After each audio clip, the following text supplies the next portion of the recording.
बाबा शिव को याद करें और एक अहम जानकारी दे रहे हैं जो इस संसार में बहुत अच्छे ढंग से व्याप्त है और 99% यानी 99.9% लोग इसी तरह का काम करते हैं कि सुंदरकांड मान लिया, रामायण मान ली, भागवत मान लिया और इसके बाद अपना कार्य पूर्ण हो जाने के बाद या अपनी व्यवस्था पूरी हो जाने के बाद वो प्रोग्राम वो लोग ठान देते हैं यानी करवाते हैं और करवाने के साथ वो अपने आतिथ्य संस्कार में व्यस्त रहते हैं और उस कथा भागवत या रामायण या सुंदरकांड की व्यवस्था में व्यस्त रहते हुए उस कार्य को संपूर्ण करते हैं। ऐसे व्यक्तियों से मैं साफ कहना चाहता हूं, इन चीजों का कोई भी फल आपको प्राप्त नहीं होगा। अगर आपने कोई चीज मानी है और करने के लिए आपने व्यवस्था की है और आप उस व्यवस्था में सम्मिलित नहीं है, यानी श्रद्धा पूर्वक ना उस कथा को सुन रहे हैं, ना भागवत सुन रहे हैं, ना सुंदरकांड सुन रहे हैं, आपसे आतिथ्य सत्कार में पड़े हुए हैं, घर की व्यवस्थाओं में पड़े हुए हैं, तो ऐसी कोई भी प्रोग्राम का आपको कोई भी फल प्राप्त नहीं होगा। ना माने तो इसका प्रमाणिक तौर पर हम आपको बताएंगे कि कहां पर लिखा है और कैसे लिखा है।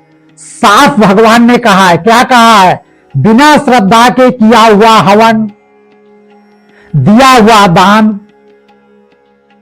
तपा हुआ तप और जो कुछ भी किया हुआ शुभ कर्म है वह समस्त कर्म असत्य है, कोई फल नहीं मिला उसका, सब असत्य है, ड्रामाबाजी है, असत्य है। इस प्रकार कहा जाता है, इसलिए वह तो ना इस लोक में लाभदायक है और ना मरने के बाद ही लाभदायक है। अब आपने भागवत मानी, उसमें 3 लाख 5 लाख 10 लाख 20 लाख 50 लाख रुपया खर्चा कर दिया और सुनने के लिए आपके पास टाइम नहीं, आपके परिवार के पास टाइम नहीं, ये सब व्यर्थ में जा रहा है। इससे अच्छा है तो किसी को गरीब को दान कर दो, तो किसी गरीब का भविष्य तो बन जाए।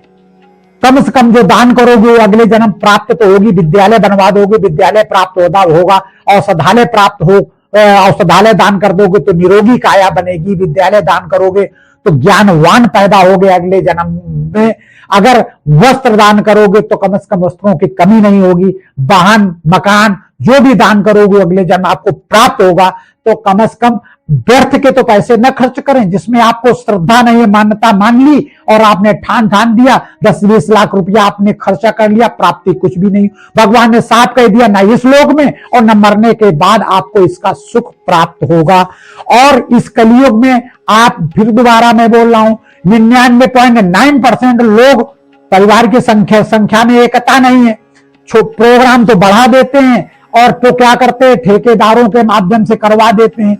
तो क्या हुआ, वो अपना कह रहे हैं और वो अपना साग सब्जी और सामान की व्यवस्था करते, टेंट हाउस की व्यवस्था करते या गेस्ट हाउस की व्यवस्था करते हुए सबको भोजन करा दिया और नमस्ते कर दिया, भागवत सुन ली, समझो महाभारत जीत गए।